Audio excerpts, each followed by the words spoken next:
Alexandre de Moraes discursou no STF e enviou um recado direto aos Estados Unidos e aos brasileiros que atuam no exterior contra o país. O ministro falou sobre pseudo-brasileiros, que, segundo ele, não tiveram coragem de permanecer no Brasil e tentam enfraquecer as instituições nacionais. Também alertou para uma organização criminosa que busca submeter o STF a interesses estrangeiros. Vamos ver na íntegra a fala do ministro. Inicio, o presidente, agradecendo as palavras de Vossa Excelência, as palavras do eminente ministro Gilmar Mendes, e as recebo não só pessoalmente, mas principalmente recebo-as institucionalmente como ministro do Supremo Tribunal Federal. Presidente, temos visto recentemente as ações de diversos brasileiros que estão sendo ou processados pela Procuradoria-Geral da República ou investigados pela Polícia Federal.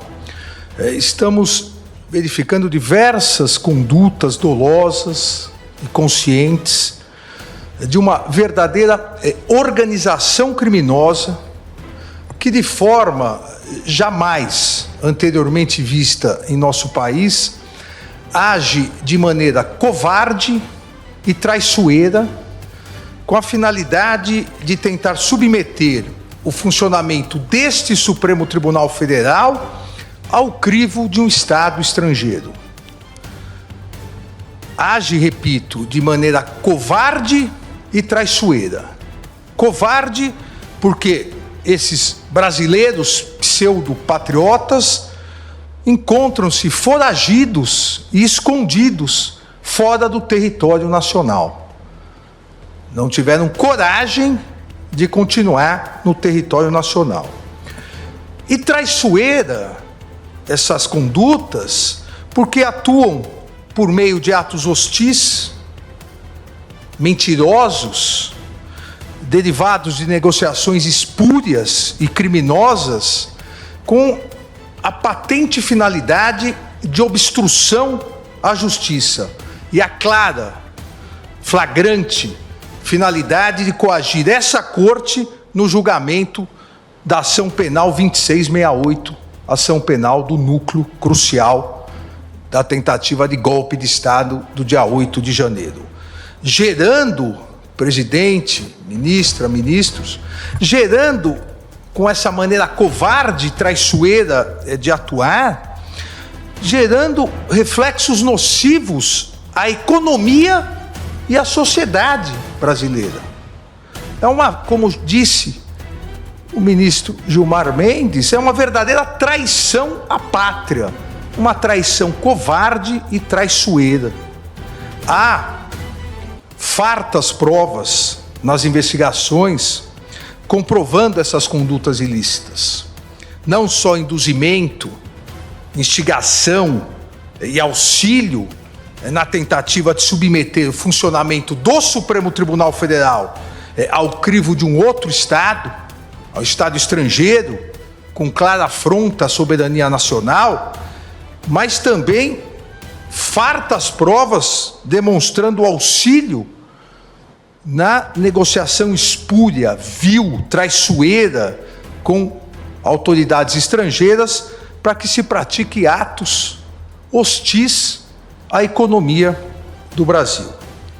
Porém, presidente, mais do que esses ataques criminosos, o que se observa são condutas ilícitas e imorais de brasileiros, flagrantemente essas condutas impregnadas com a corocre da defesa de escusos interesses pessoais e o sabor amargo da traição à pátria e ao povo brasileiro, com constante atuação e seguidas afirmações como se glória houvesse nisso, como se glória houvesse na traição, seguidas afirmações, principalmente nas redes sociais, assumindo autoria de verdadeira intermediação com o governo estrangeiro para a imposição de medidas econômicas contra o próprio país, que resultaram em taxação de 50% dos produtos brasileiros importados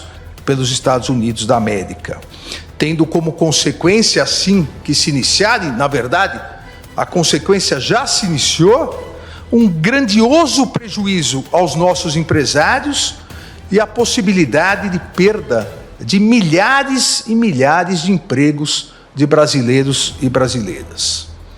A insistência dessa organização criminosa na implementação de medidas nocivas ao Brasil, com a implementação e o incentivo à implementação dessas tarifas e agressões espúrias, agressões internacionalmente consideradas espúrias e ilegais contra autoridades públicas brasileiras, tem por finalidade a criação de uma grave crise econômica no Brasil e que, para desgosto desses brasileiros traidores, não ocorrerá, mas a ideia de gerar uma grave crise econômica no Brasil, para que com isso haja uma pressão política e social contra os poderes judiciário e legislativo, com consequente interferência no andamento das ações penais em andamento que já se encontram em fase de alegações finais. O modus operandi é o mesmo. O modus operandi golpista é o mesmo. Antes, acampamentos na frente dos quartéis, invasão na Praça dos Três Poderes, para que com isso houvesse, como mais de 500 réus confessaram, houvesse a convocação de GLO e as Forças Armadas, gerando uma comoção nacional, e aí houvesse a possibilidade do golpe. Repito, o modus operandi é o mesmo. Incentivo a taxações ao Brasil, incentivo à crise econômica, que gera crise social, que por sua vez gera crise política, para que novamente haja uma instabilidade social e a possibilidade de um novo ataque golpista. E essa geração de pressão política e social contra os poderes judiciário e legislativo tem claramente a finalidade ilícita de favorecer interesses pessoais. E digo, coação contra o poder legislativo também. Pasmem que um dos brasileiros investigado e foragido, recentemente, nessa semana, dirigiu ameaças diretas aos presidentes da Câmara dos Deputados, deputado Hugo Mota, e do Senado Federal, o senador Davi Alcolumbre. Ameaças diretas. Ou vocês votam anistia, ou as tarifas vão continuar. Ou vocês votam anistia, ou vocês também terão aplicada a lei da morte financeira.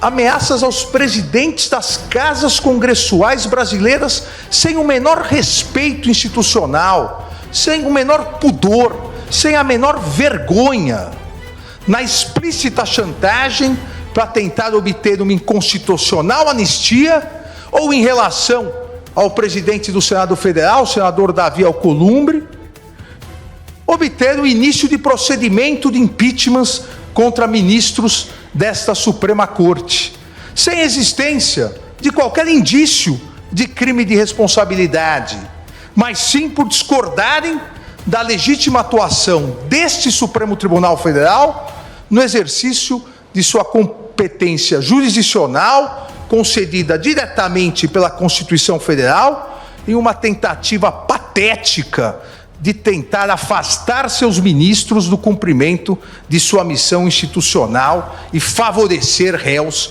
em ações penais. Ameaça essa aos presidentes das casas, que já foi repudiada por ambos os presidentes anteontem, com as notas da presidência da Câmara e do Senado Federal.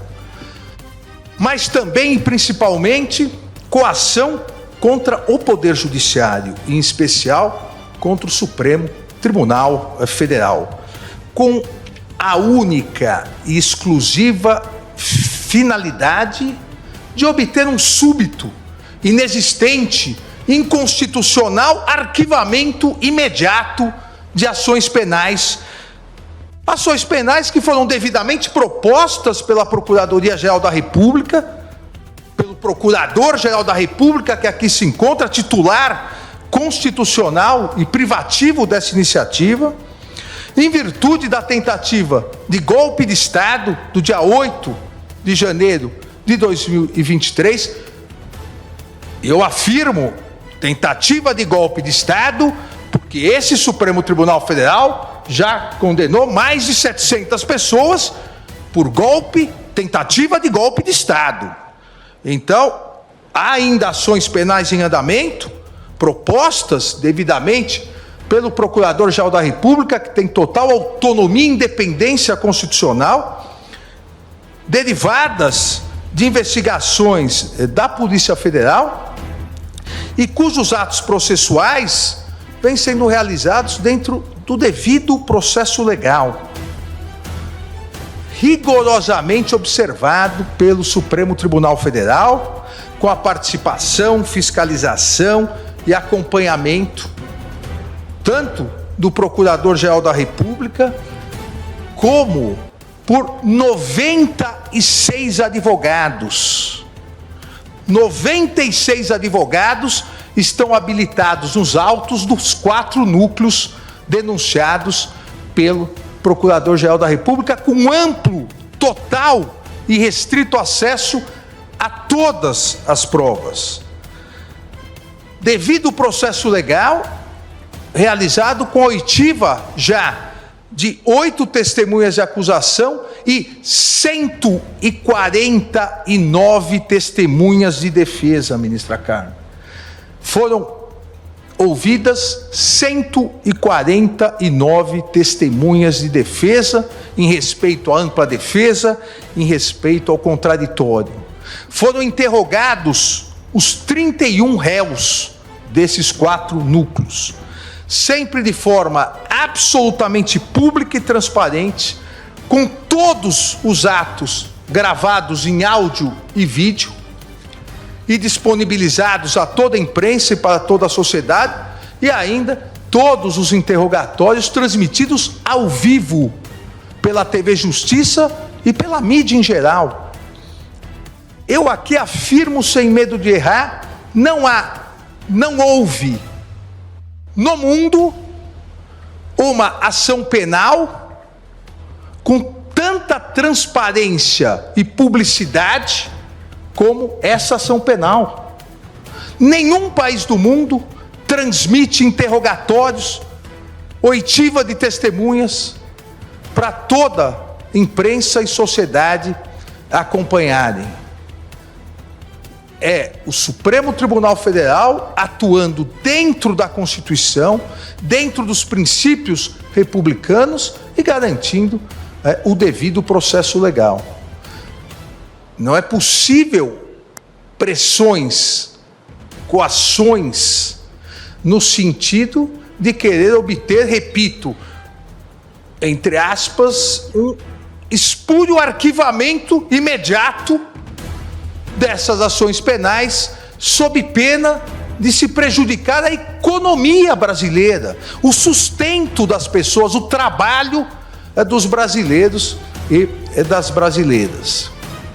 Essas coações, essas tentativas de obstrução à justiça realizadas por esses brasileiros supostamente patriotas a favor de interesses estrangeiros, tem, eu repito, uma única finalidade: a finalidade de substituir o devido processo legal, com a ampla participação do Ministério Público, repito, de 96 advogados constituídos, com acompanhamento da mídia, com acompanhamento da sociedade, substituir o devido processo legal, a análise justa e imparcial das denúncias oferecidas, substituir por um tirânico arquivamento para beneficiar determinadas pessoas que se acham acima da Constituição, acima da lei, acima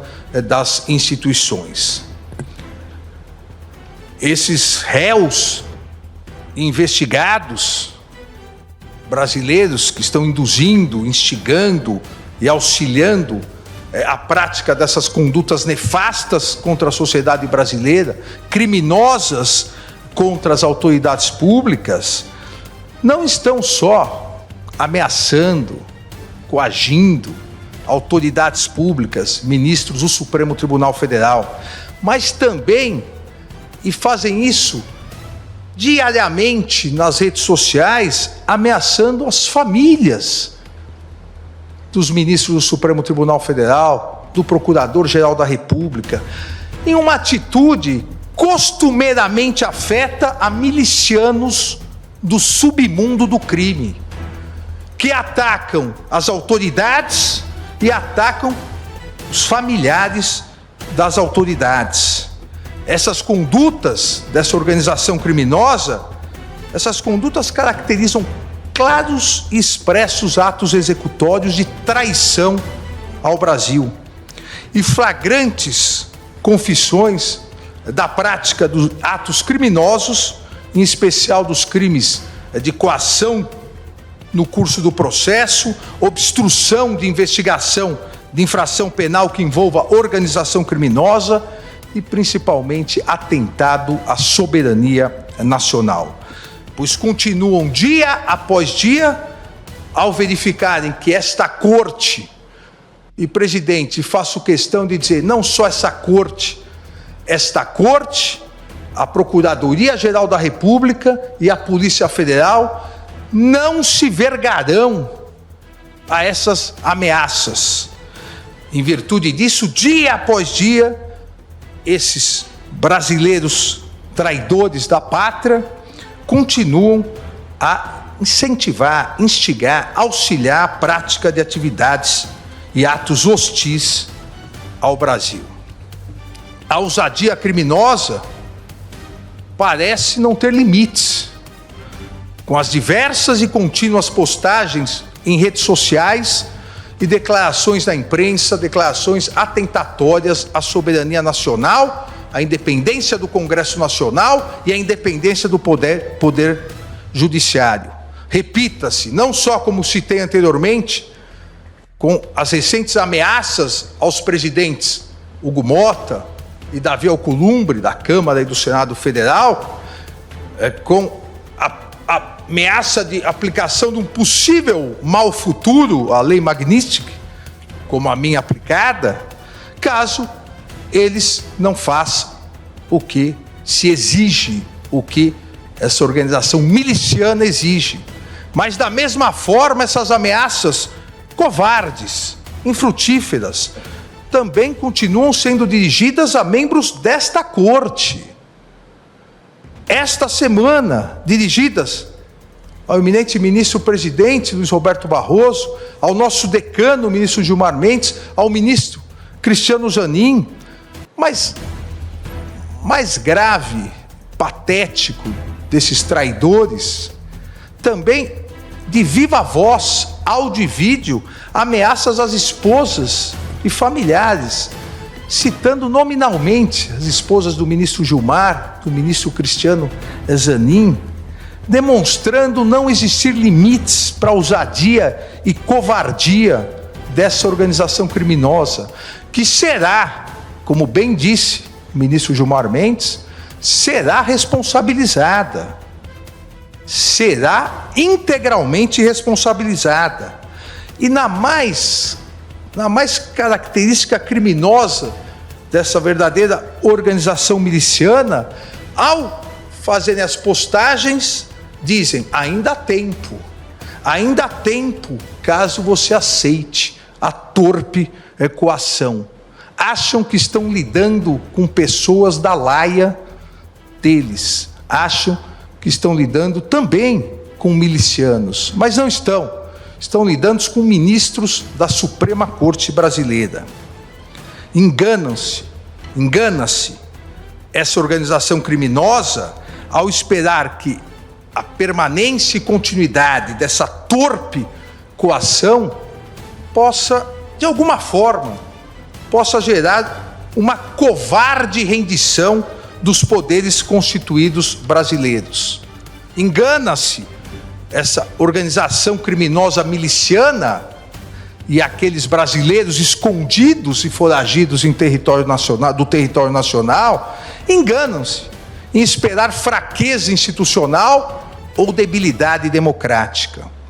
As instituições brasileiras são fortes e sólidas, e seus integrantes, principalmente aqui no Supremo Tribunal Federal, os integrantes foram forjados no mais puro espírito democrático da Constituição de 1988.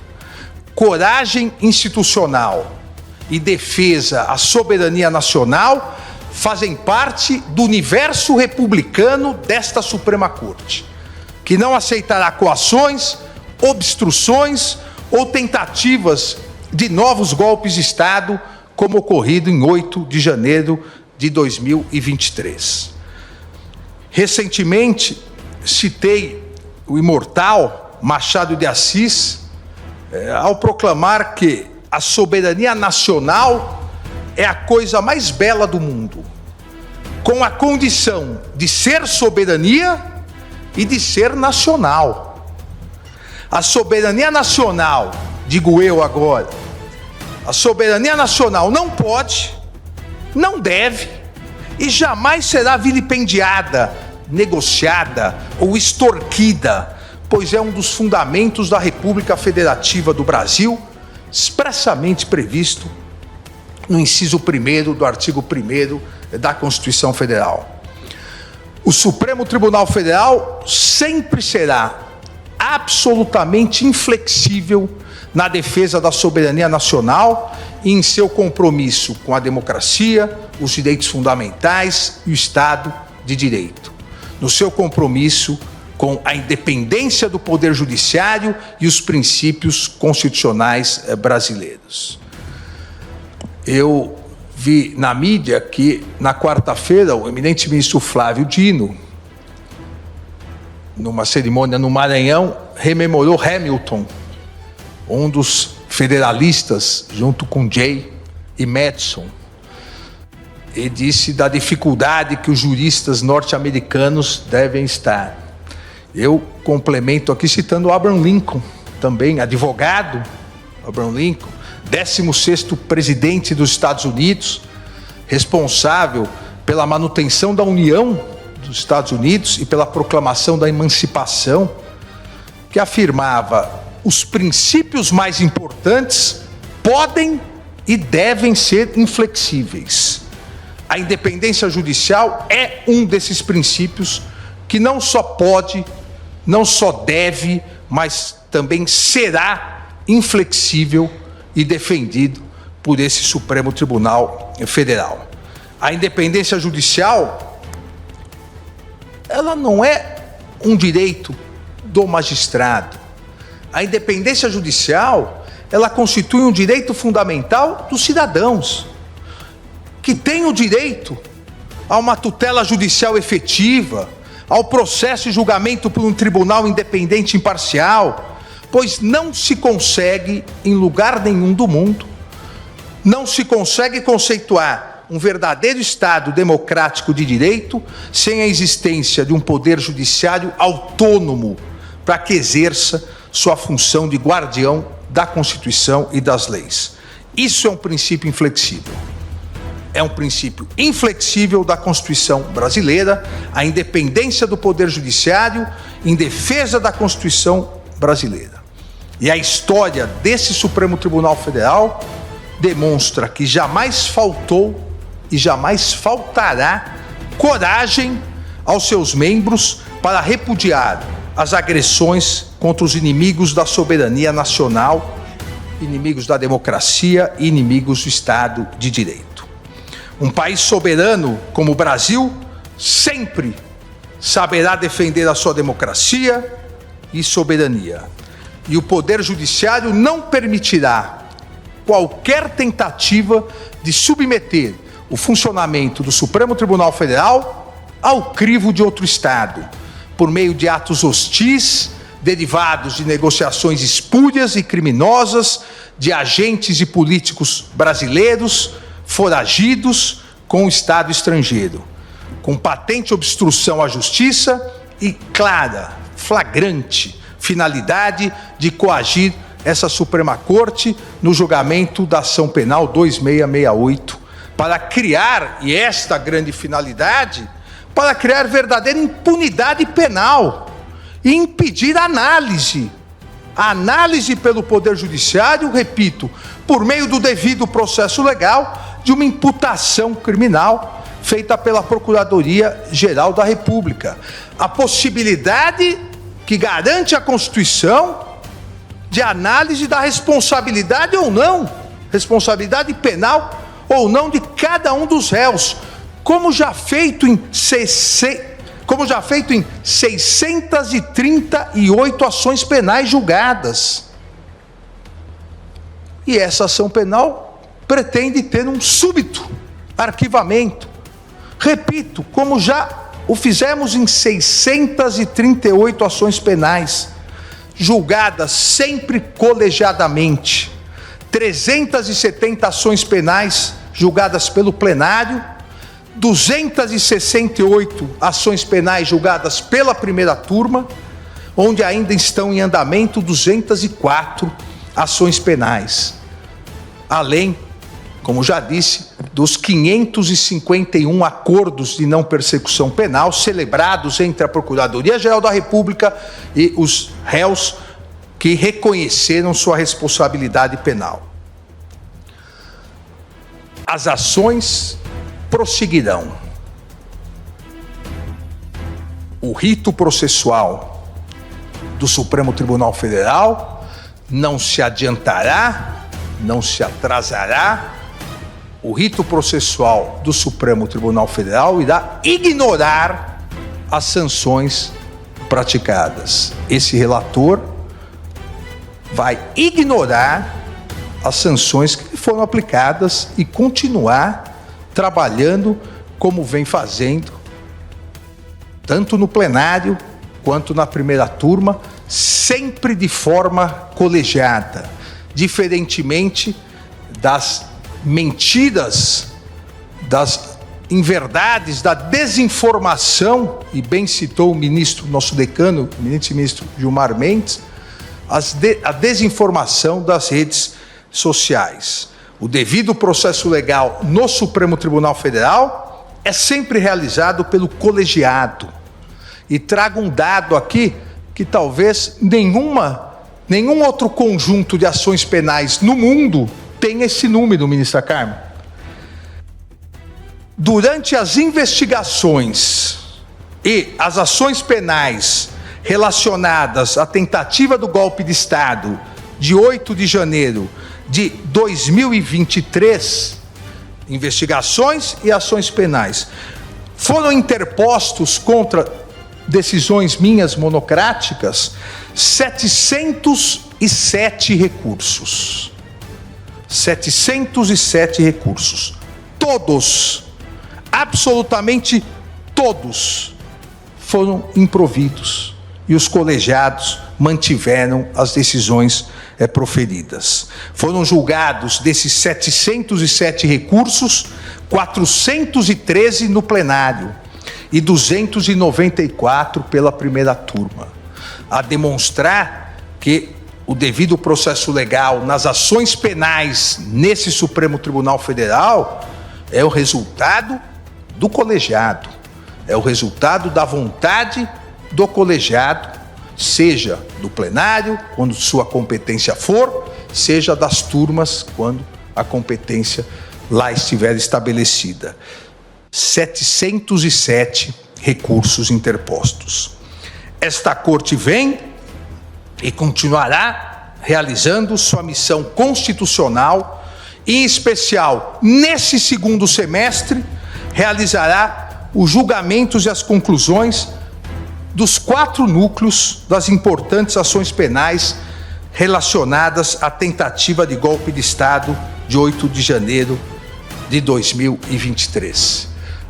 Os 4 núcleos tiveram encerradas as suas instruções, ouvidas suas testemunhas, um deles já quase em fase final de alegações finais, os outros iniciarão a fase das alegações finais e ainda esse semestre, obviamente, pedindo pauta ao eminente presidente da turma, ministro Cristiano Zanin, nós julgaremos todos os responsáveis, absolvendo aqueles onde não houver prova de responsabilidade, condenando aqueles onde houver prova, mas julgando, exercendo a nossa função jurisdicional e não nos acovardando em virtude de ameaças, seja daqui ou de qualquer outro lugar. O Supremo Tribunal Federal continuará a exercer seu papel de guardião da Constituição, continuará exercendo o seu papel nas ações penais para que dê uma resposta final a toda a sociedade brasileira sobre quem realmente foi ou quais foram os responsáveis pela tentativa de golpe, dentro do devido processo legal, do respeito à ampla defesa, do contraditório, inadmitindo qualquer ingerência interna ou externa na independência do Poder Judiciário, com serenidade, competência e coragem. Obrigado, presidente. E você, concorda com a fala de Alexandre de Moraes ou acha que a pressão internacional é legítima? Comente abaixo, curta o vídeo e inscreva-se no Narrativa Brasil News. Continuaremos trazendo análises profundas e sem cortes sobre os embates que definem o futuro da democracia e da soberania brasileira.